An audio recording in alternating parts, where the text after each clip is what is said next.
Сөзі өктем албауыттар табиғи байлығы мол елдерді жаулап алуға тырысады. Сол үшін кәнігі лаңкестер мен зұлым уағызшылардан астыртын топ құрады.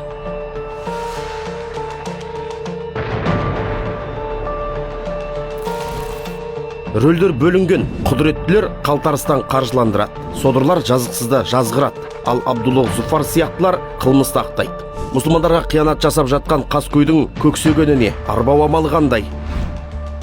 Қапасқа қамалған жерлестеріміздің оқиғасы арқылы талдаймыз.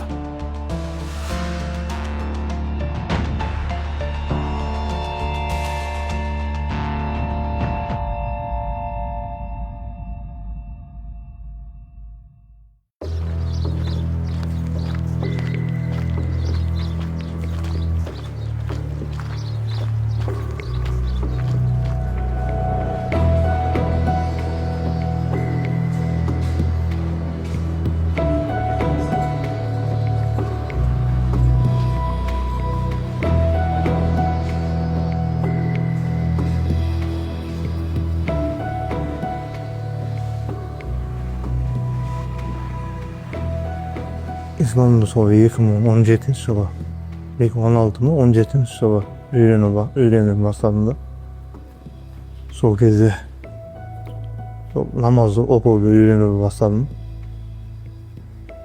Содан кейін интернетте уағыздарды тыңдай бастадым. Абдуллах Бухари деген тыңдай уағыздарын тыңдадым.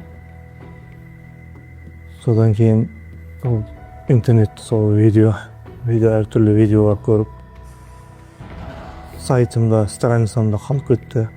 Мұсылмандарға көмекте сондай уағыздары бар еді.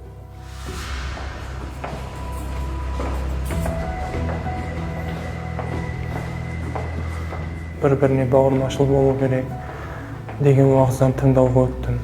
Сириядағы мұсылман бауырлар көмекке мұқтаж, сояқта шариатпен өмір сүресіңдер.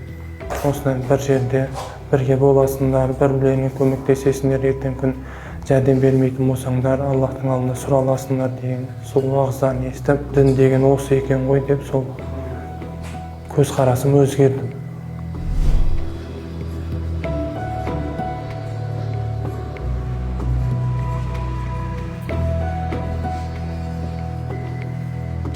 Мен 2018 жылы бет бұра бастадым. Қызығушылық сол кезде оянып, оған себеп сол отбасылық жағдай, отбасымызда сол намаз оқып неғаннан кейін менде де сондай қызығушылық арта түсті. Сол кезде мен сол иманымды арттыру үшін интернеттен, басқа да елдерден діни материалды видеоларды көре бастадым. Шетелдегі өзбек уағызшыларының, Абдуллах Зуфар деген уағызшылардың уағызында қоса тыңдап жүрмін. Уағыздарында сол арабша жазулармен қоса сол тартымды нашидтерді қоса жариялайтын, сол эмоционалды шығу үшін сол нашидтеріне қызығып, басқа да көптеген сол видеоларын жариялаған болатын. Сириядағы тұтқындарға көмектесу дұғамен болсын, материалдық жағынан болсын.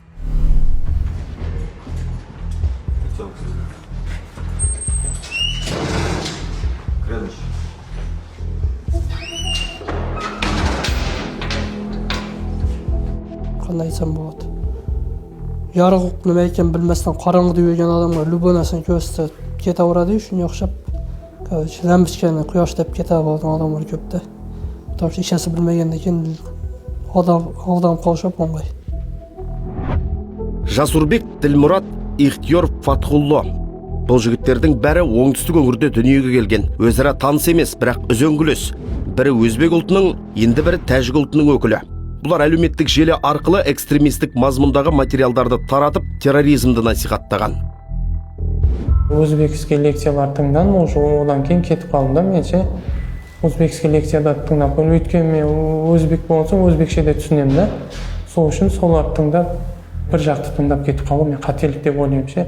Мен қателігім сол болған. Такфир мәселесі, жаңа сол полный күпірлік осындай деп, сол мнениені мен қолдап кетіп қалғаным қателік болды. Сұхбатқа сұранған жігіттердің діни білімі жоқ, не мешітке, не ресми медресеге бармаған. Есесіне өздерін қызықтырған сұрақтардың жауабын интернеттен тапқан. Бәрі өзбек тілді псевдо-уағызшы Абдуллох Зуфардың уытты лекцияларын тыңдап пір тұтқан. Ал Зуфардың таяу шығыстағы саяси, әлеуметтік толқуларға діни, сепаратистік айдар тағуға талпынғаны белгілі. Абдуллах Зуфар 91 жылғы жігіт, Өзбекстан Республикасының тумасы.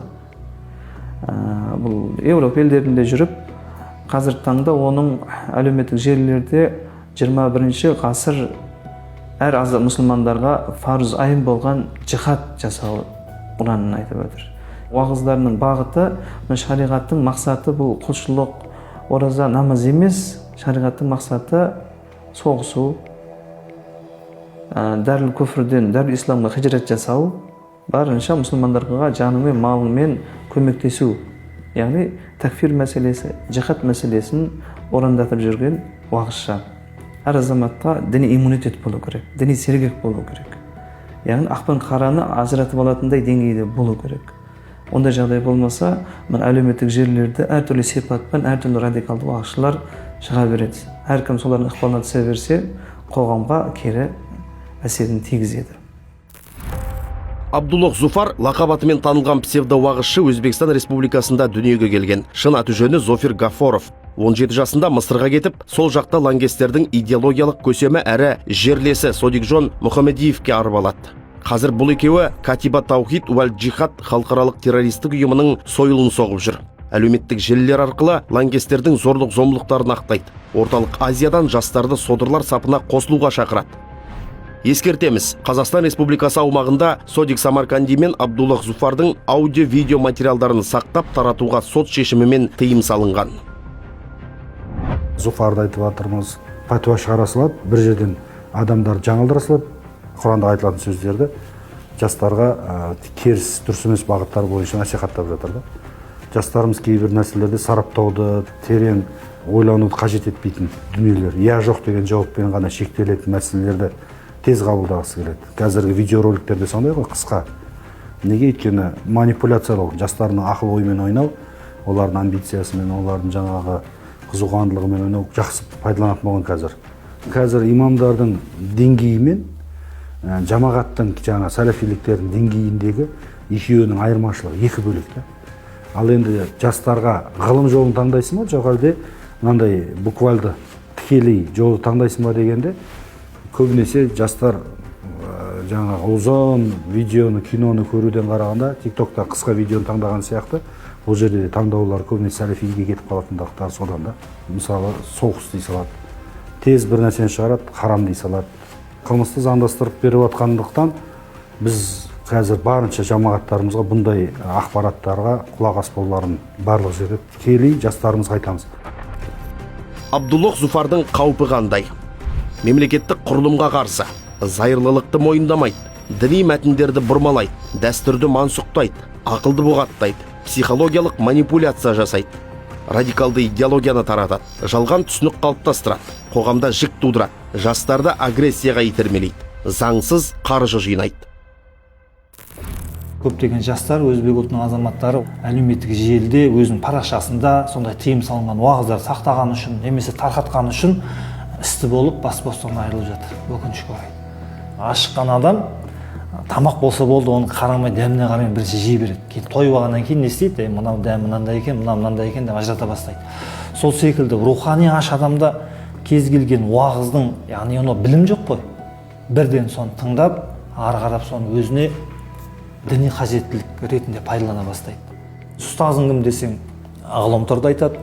Кімді тыңдайсың десе, арнайы ұстазын танымайды, бірақ тыңдайтын адамның атын біледі тек қана болды. Ол қандай адам, ол робот па, или шын мәнісінде адам ба, оған да мән бермейді. Негізі мына псевдосалафизмнің басты қаупі неде? Ұлт деген ұғымды жоюда.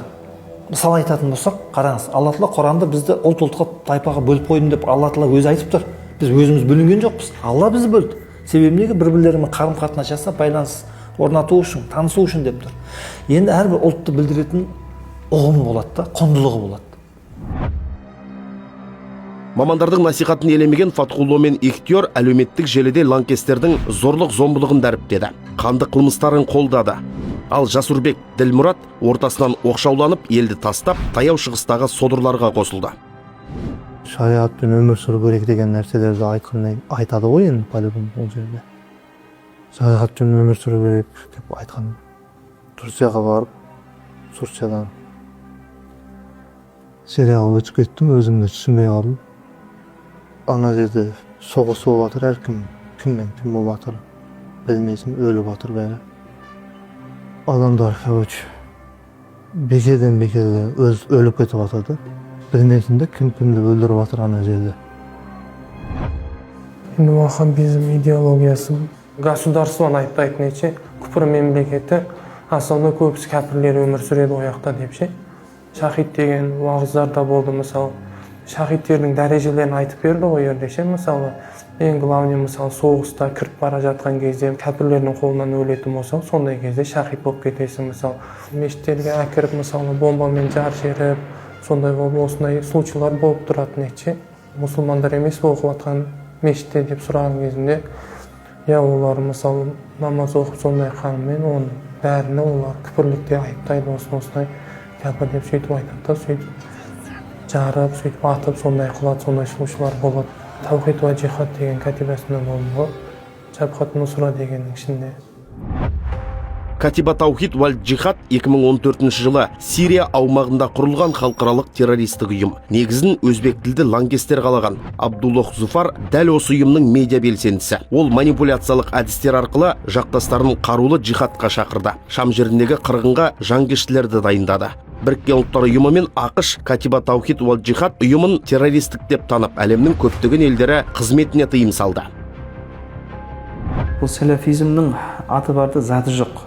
Жекелеген шейхтардың идеологиясы. Қазіргі таңда Қазақстан Республикасының аумағында дін істер комитеті тарапынан олардың пайдаланатын Мұхаммад ибн Абдул-Ваххабтың 3 негіз, 4 қағида, Навақидул Ислам, басқа да әдебиеттеріне тыйым салынып отыр. Әлеуметтік желілерде олардың уағызшыларына тыйым салынып отыр. Шығыстанушы, исламтанушы ғалымдар ол сәләфизмнің алдына тіркеме сөзбен айту бастады. Псевдо-сәләфизм, нео-сәләфизм. Енді олардың басынан аяғы бәрі жалған болғаннан кейін, дәстүрлі 4 мазхабқа сай келмегеннен кейін, олардың көзқарасының барлығында ұлтаразы, дінаразы, алауыздық көзқарас болғаннан кейін, оны біз ағым ретінде қабылдаймыз. Yaşağı imamға барып, ұстаздан ilm алған ең yaxşı. Өзің интернеттен білемін, башқа қыламын деген нәрсе болмайдан нәрсе. Әләшіп қалыш, башқа қалыш. Интернет сәбәбіден көптер Сирияға кетіп қалыш етті. Интернет сәбәбі мәшітке түшіп қаятты. Интернеттің файдасы бар, бірақ оны ішете біліш керек. Ondan məruzə başqa iş üçün birinci ustazdan ötüş gerek. Ustazdan dərs alıb, ondan keyin barıb məruzə işitsə, aqni qaradan ajrata biladi. Шейх дегендер бәрі шейх емес екенін түсіндім. Интернет ұстаз боламайтынын түсіндім. Оның кімнің уағыз екенін жан-жақта тексеру керектігін түсіндім. Кез келген уағызды тыңдай бермеу керектігін түсіндім. Төріндегі әкесіне жегіп, айдаладағы қылмыскерге сенгендер қазір қапаста. Сот әрқайсының қылмысын саралап, тиісті жазасын берді. Теологтар оңалту шарасын үдеткен. Нәтижесінде жерлестеріміз сыртқы күштердің ақпараттық диверсиясының тұзағына түскенін түсінді.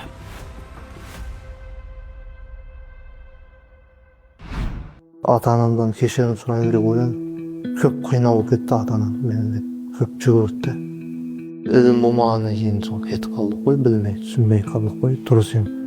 Дұрыс түсінмедік те біз. Бір жақты тыңдап, мысалы басқа жақ тыңдамай кетіп қалғаны, мысалы менікі вообще қателік болғанда, өзіміздің осы муфтияттағы имамдардан, солардан сұрау керек деп мен айтамын ақыл ше, мысалы жастарға, мысалы қателесіп кетпей, өзіміздікі үйретіп отыр ғой қазір имамдар, сабақ беріп отыр, қайсы адасқан, қайсы адаспаған, солардан сұрап, ақиқатты біліп, сондай қылып, ақиқатпен жүруін айтатын едім ше.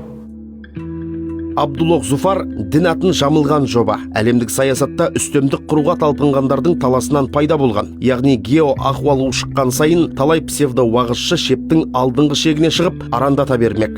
Сол айламалға түсіп қалмаудың жалғыз жолы әлем.